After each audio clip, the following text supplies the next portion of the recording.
"Lest we become missiologists," he replied.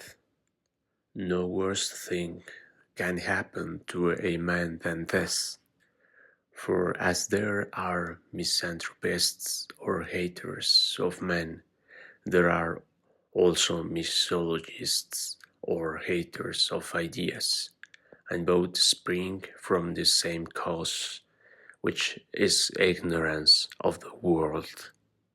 Misanthropy arises out of the too great confidence of inexperience. You trust a man and think him altogether true and sound and faithful, and then in a little while he turns out to be false and knobbish, and then another and another, and when this has happened several times to a man, especially when it happens among those whom he deems to be his own most trusted and familiar friends, and he has often quarrelled with them, he at last hates all men, and believes that no one has any good in him at all. You must have observed this trait of character. I have. And is not that feeling discreditable? Is it not obvious that such an one having to deal with other men was clearly without any experience of human nature? For experience would have taught him the true state of the case, that few are the good and few the evil, and that the great majority are in the interval between them. What do you mean? I said. I mean, he replied, as you might say of the very large and very small, that nothing is more uncommon than a very large or very small man, and this applies generally to all extremes, whether of great and small, or swift and slow, or fair and foul, or black and white, and whether the instances you select be men or dogs or anything else. Few are the extremes, but many are in the mean between them. Did you never observe this? Yes, I said, I have. And do you not imagine, he said, that if there were a competition in evil, the worst would be found to be very few? Yes, that is very likely, I said. Yes, that is very likely, he replied, although in this respect arguments are unlike men. There I was led on by you to say more than I had intended, but the point of comparison was that when a simple man who has no skill in dialectics believes an argument to be true, which he afterwards imagines to be false, whether really false or not, and then another and another, he has no longer any faith left, and great disputers, as you know, come to think at last that they have grown to be the wisest of mankind, for they alone perceive the utter unsoundness and instability of all arguments, or indeed of all things which, like the currents in the Euripus, are going up and down in never ceasing ebb and flow. That is quite true, I said. Yes, Phaedo, he replied, and how melancholy if there be such a thing as truth or certainty or possibility of knowledge, that a man should have lighted upon some argument or other which at first seemed true and then turned out to be false, and instead of blaming himself and his own want of wit because he is annoyed, should at last be too glad to transfer the blame from himself to arguments in general, and forever afterwards should hate and revile them, and lose truth and the knowledge of realities. Yes, indeed, I said, that is very melancholy. Let us then, in the first place, he said, be careful of allowing or of admitting into our souls the notion that there is no health or soundness in any argument at all. Rather say that we have not yet attained to soundness in ourselves, and that we must struggle manfully and do our best to gain health of mind.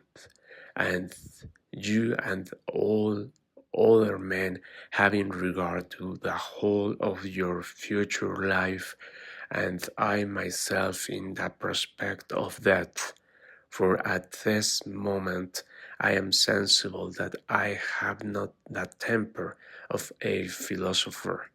Like the vulgar, I am only a partisan. Now the partisan, when he is engaged in a dispute, cares nothing about the rights of the question, but is anxious only to convince his hearers of his own assertions, and the difference between him and me at the present moment is merely this, that whereas he seeks to convince his hearers that what he says is true, I am rather seeking to convince myself. To convince my hearers is a secondary matter with me, and do but see how much I gain by the argument.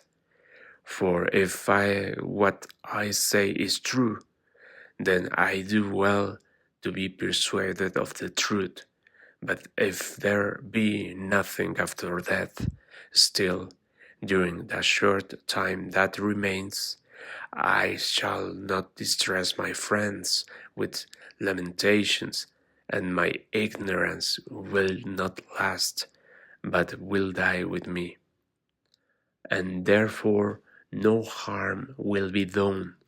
This is the state of mind, Simmias and Sebas, in which I approach the argument. And I would ask you to be thinking of the truth and not of Socrates. Agree with me if I seem to you to be speaking the truth, or if not, withstand me might and main, that I may not deceive you as well as myself in my enthusiasm, and like the bee, leave my sting in you before I die. And now let us proceed, he said. And first of all, let me be sure that I have in my mind what you were saying.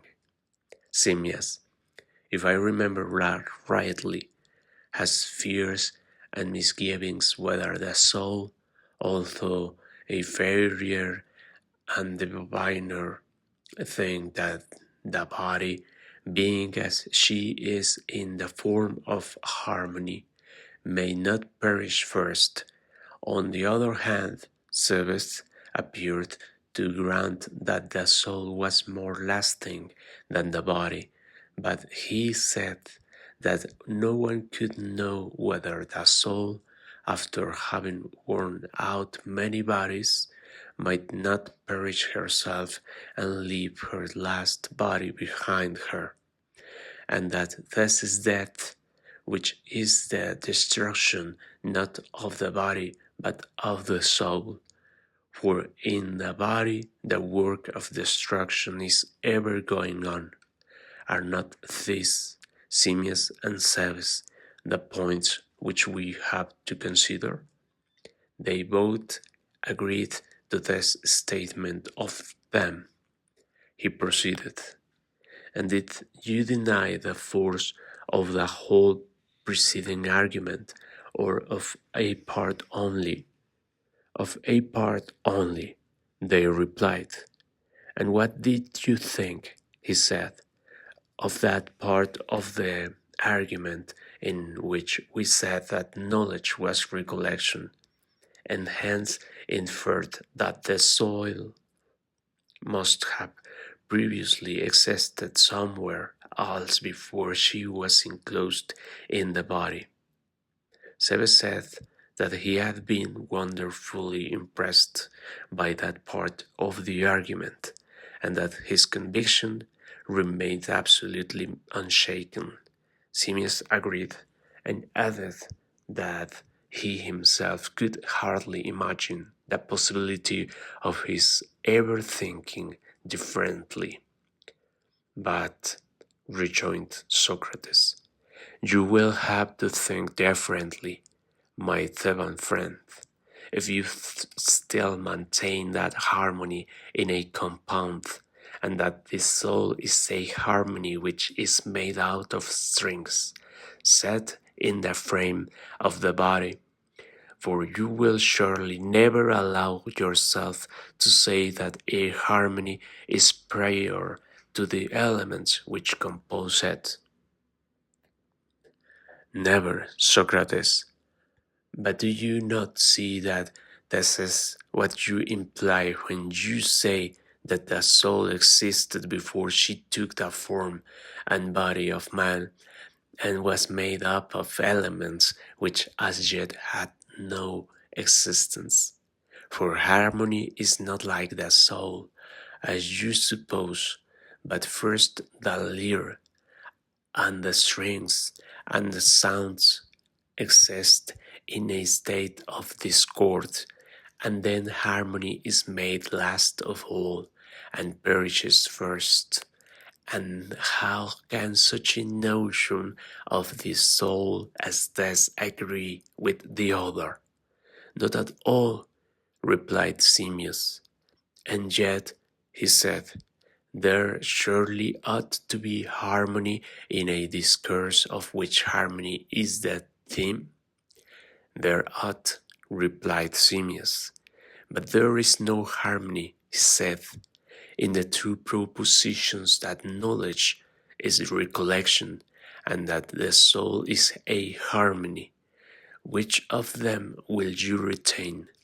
I think, he replied, that I have a much stronger faith, Socrates, in the first of the two, which has been fully demonstrated to me, than in the latter, which has not been demonstrated at all, but rests only on probable and plausible grounds, and is therefore believed by the many.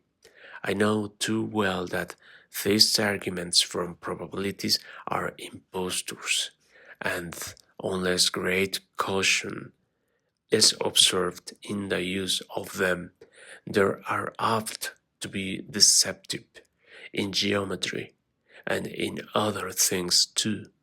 But the doctrine of knowledge and recollection has been proven to me on trustworthy grounds, and the proof that was that the soul must have existed before she came into the body, because to her belongs the essence of which the very name implies existence. Having, as I am convinced, rightly accepted this conclusion, and on sufficient grounds, I must, as I suppose, cease to argue or allow others to argue that the soul is a harmony. Let me put the matter, Simmias, he said, in another point of view.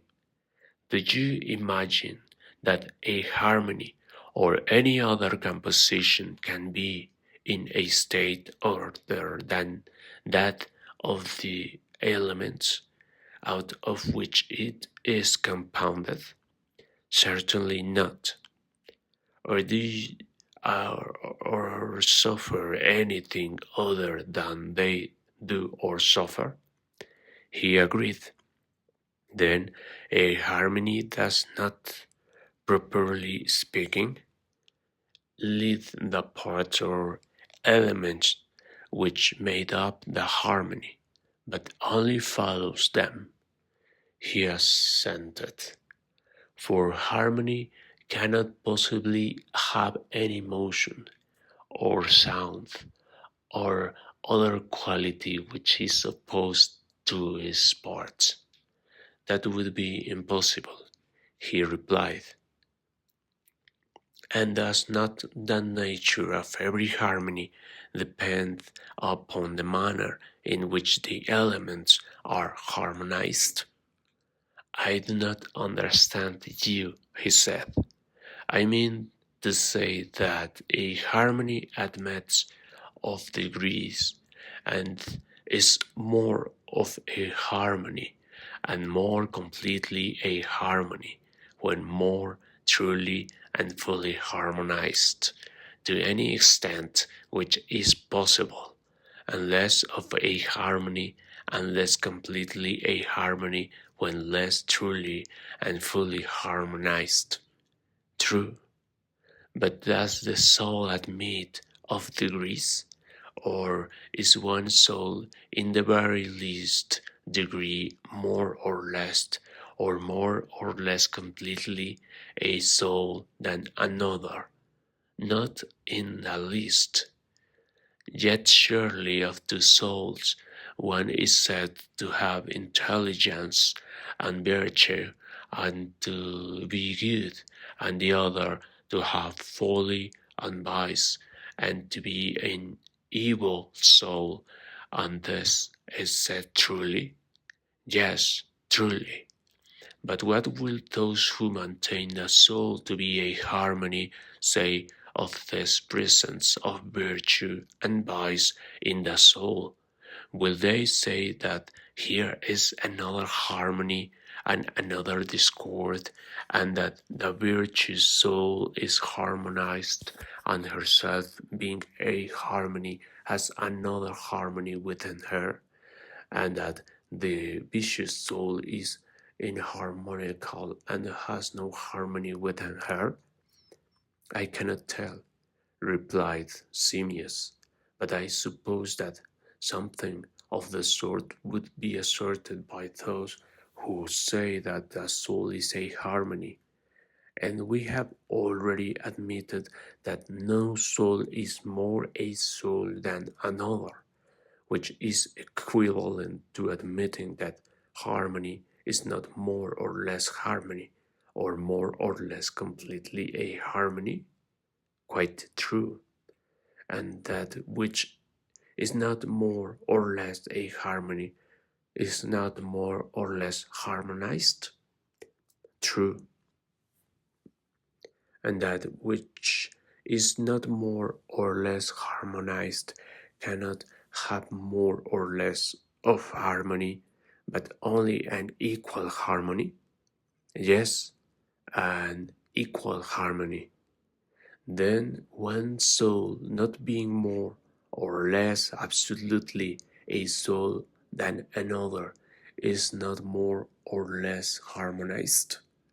Exactly, and therefore has neither more nor less of discord, nor yet or harmony? She has not, and having neither more nor less of harmony or of discord, one soul has no more vice or virtue than another, if vice be discord and virtue harmony, not at all more. Or speaking more correctly, Simmias, the soul, if she is a harmony, will never have any vice, because a harmony being absolutely a harmony, has no part in the inharmonical? No, and therefore a soul which is absolutely a soul has no vice?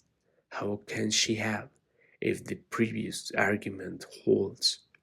Then, if all souls are equally by their nature souls, all souls of all living creatures will be equally good? I agree with you, Socrates, he said. And can all this be true, think you? He said, for these are the consequences which seem to follow from the assumption that the soul is a harmony. It cannot be true. Once more, he said, what ruler is there of the elements of human nature other than the soul, and especially the wise soul? Do you know of any? Indeed, I do not. And is the soul in agreement with the affections of the body, or is she at variance with them? For example, when the body is hot and thirsty, does not the soul incline us against drinking? And when the body is hungry, against eating? And this is only one instance out of 10,000 of the opposition of the soul to the things of the body. Very true. But we have already acknowledged that the soul, being a harmony, can never utter a note at variance with the tensions and relaxations and vibrations and other affections of the strings out of which she is composed. She can only follow, she cannot lead them. It must be so, he replied. And yet, do we not now discover the soul to be doing the exact opposite, leading the elements of which she is believed to be composed, almost always opposing and coercing them in all sorts of ways throughout life, sometimes more violently with the pains of medicine and gymnastic, then again more gently, now threatening, now admonishing the desires, patience, and fears, as if talking to a thing which is not herself, as Homer in the Odyssey represents Odysseus doing in the words. He beat his breast, and thus reproached his heart. Endure, my heart, far worse hast thou endured. Do you think that Homer wrote his under the idea that the soul is a harmony capable of being led by the affections of the body, and not rather of a nature which should lead and master them, herself a far diviner thing than any harmony? Yes, Socrates, I quite think so. Then, my friend, we can never be right in saying that the soul is a harmony, for we should contradict the divine Homer and contradict ourselves. True, he said. Thus much, said Socrates, of Harmonia, your Theban goddess, who has graciously yielded to us. But what shall I say, Cebes, to her husband Cadmus, and how shall I make peace with him? I think that you will discover a way of propitiating him, said Cebes.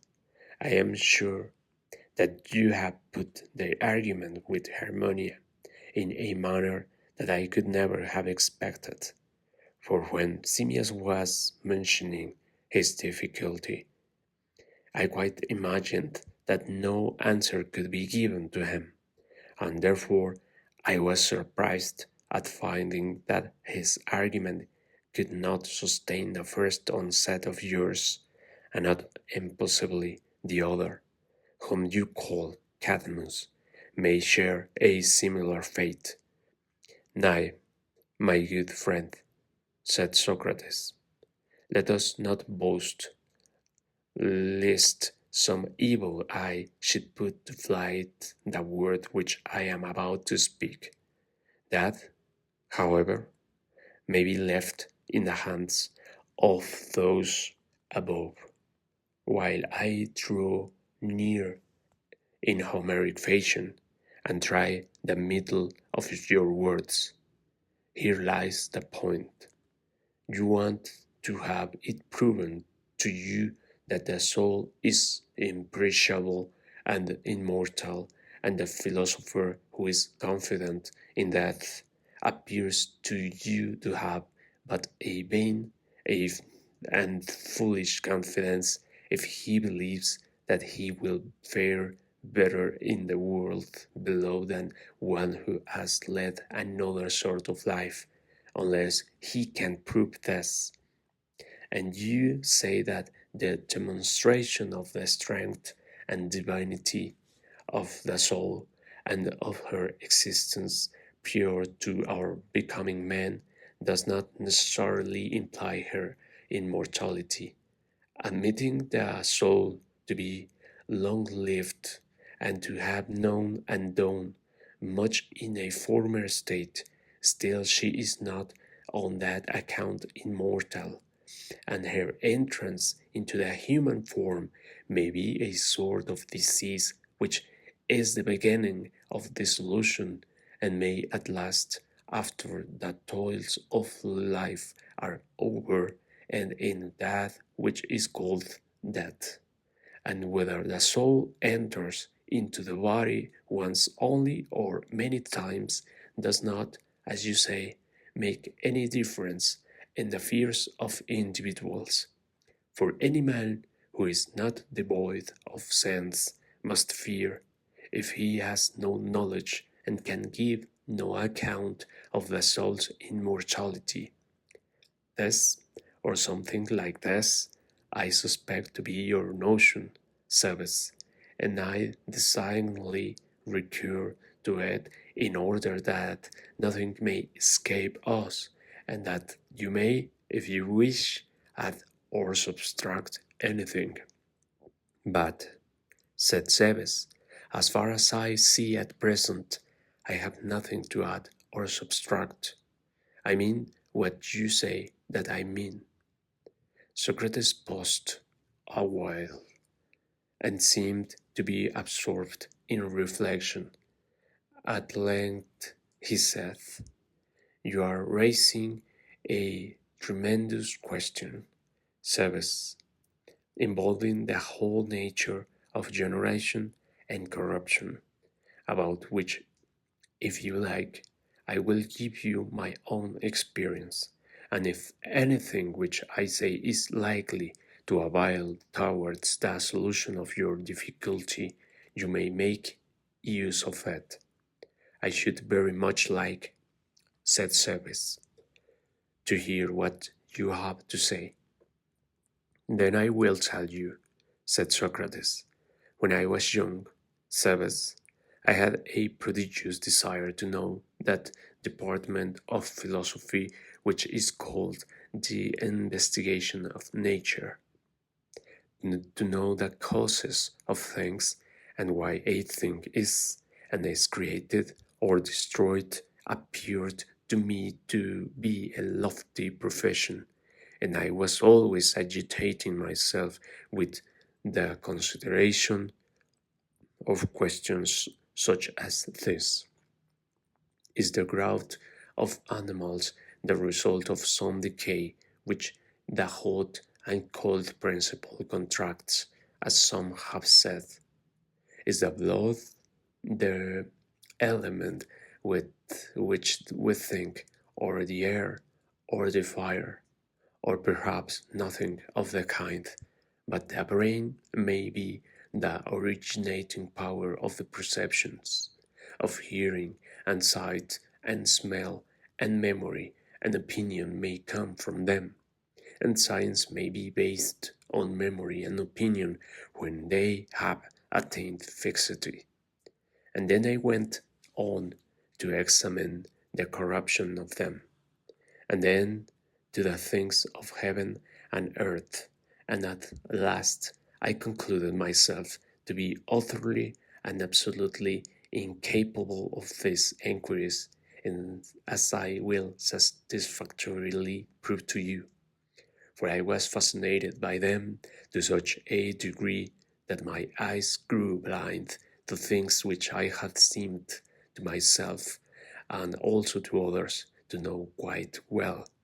I forgot what I have before thought self-evident truths, e.g., such a fact as that the growth of man is the result of eating and drinking, for when by the digestion of food flesh is added to flesh and bone to bone, and whenever there is an aggregation of congenial elements, the lesser bulk becomes larger and the small man great.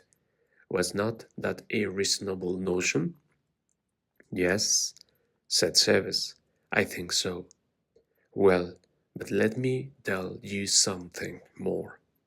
There was a time when I thought that I understood the meaning of greater and less pretty well, and when I saw a great man standing by a little one, I fancied that one was taller than the other by a head, or one horse would appear to be greater than another horse, and still more clearly did I seem to perceive that 10 is 2 more than 8, and that 2 cubits are more than 1, because 2 is the double of 1.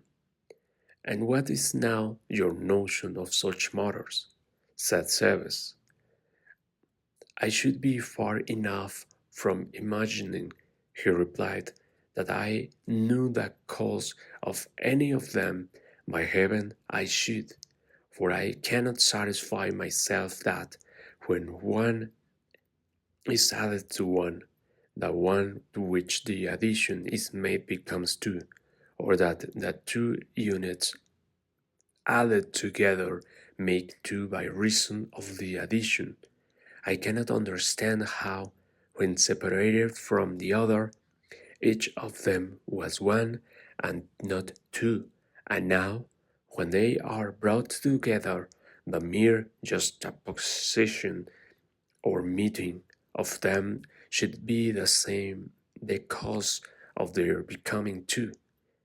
Neither can I understand how the division of one is the way to make two, for then a different cause would produce the same effect, as in the former instance the addition and juxtaposition of one to one was the cause of two, and thus the separation and subtraction of one from the other would be the cause. Nor am I any longer satisfied that I understand the reason why one or anything else is either generated or destroyed, or is at all, but I have in my mind some confused notion of a new method and can never admit the other.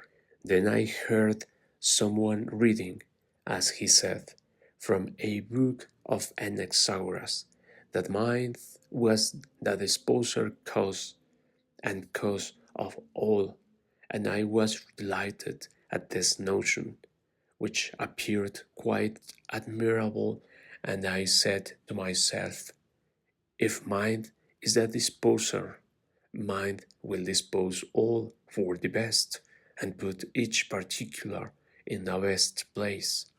And I argued that if anyone desired to find one out the cause of degeneration or destruction or existence of anything. He must find out what state of being is doing or suffering was best for that thing, and therefore a man had only to consider the best for himself and others, and then he would also know the worst, since the same science comprehended both. And I rejoiced to think that I had found in Anaxagoras a teacher of the causes of existence such as I desired, and I imagined that he would tell me first whether the earth is flat or round, and whichever was true, he would proceed to explain the cause and the necessity of this being so, and then he would teach me the nature of the best and show that this was best. And if he said that the earth was in the center, he would further explain that this position was the best, and I should be satisfied with the explanation given and not want any other sort of cause. And I thought that I would then go on and ask him about the sun and moon and stars, and that he would explain to me their comparative swiftness and their returnings and various states, active and passive, and how all of them were for the best. For I could not imagine that when he spoke of mind as the disposer of them, he would give any other account of their being as they are, except that this was best. And I thought that when he had explained to me in detail the cause of each and the cause of all, he would go on to explain to me what was best for each and what was good for all. These hopes I would not have sold for a large sum of money, and I seized the books and read them as fast and as I could in my eagerness to know the better and the worse, what expectations I had formed, and how grievously was I disappointed. As I proceeded, I found my philosopher altogether forsaking mind or any other principle of order, but having recourse to air and ether and water and other eccentricities. I might compare him to a person who began by maintaining generally that mind is the cause of the actions of Socrates, but who, when he endeavored to explain the causes of my several actions in detail, went on to show that I sit here because my body is made up of bones and muscles, and the bones, as he would say, are hard and have joints which divide them, and the muscles are elastic and they cover the bones, which have also a covering or environment of flesh and skin which contains them.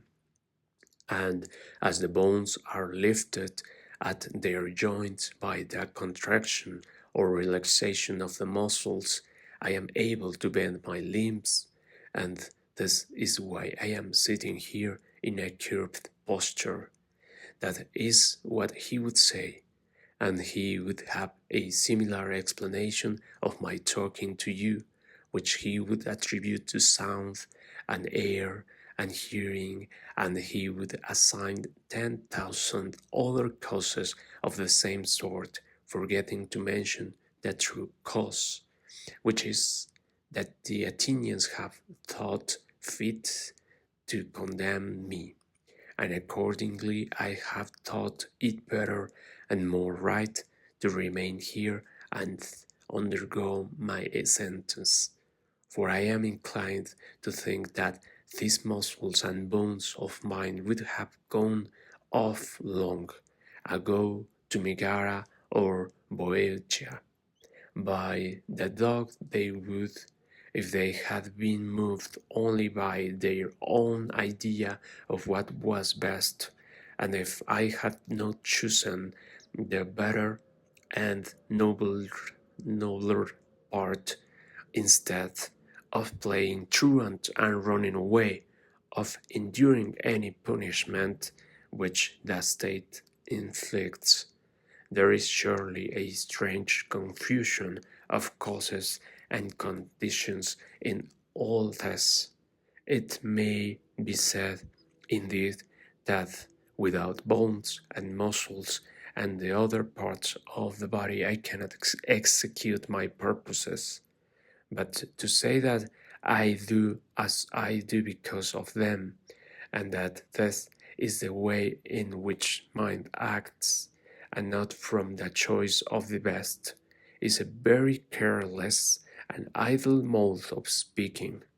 I wonder that they cannot distinguish the cause from the condition, which the many, feeling about in the dark, are always mistaking and misnaming, and thus one man makes a vortex all round and steadies the earth by the heaven, another gives the air as a support to the earth, which is a sort of broad throat.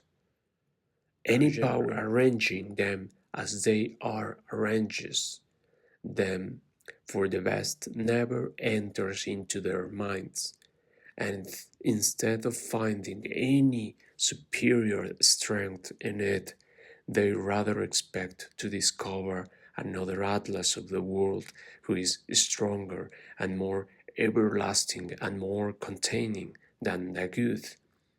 Of the obligatory and containing power of the good they think nothing, and yet this is the principle which I would fain learn if any one would teach me.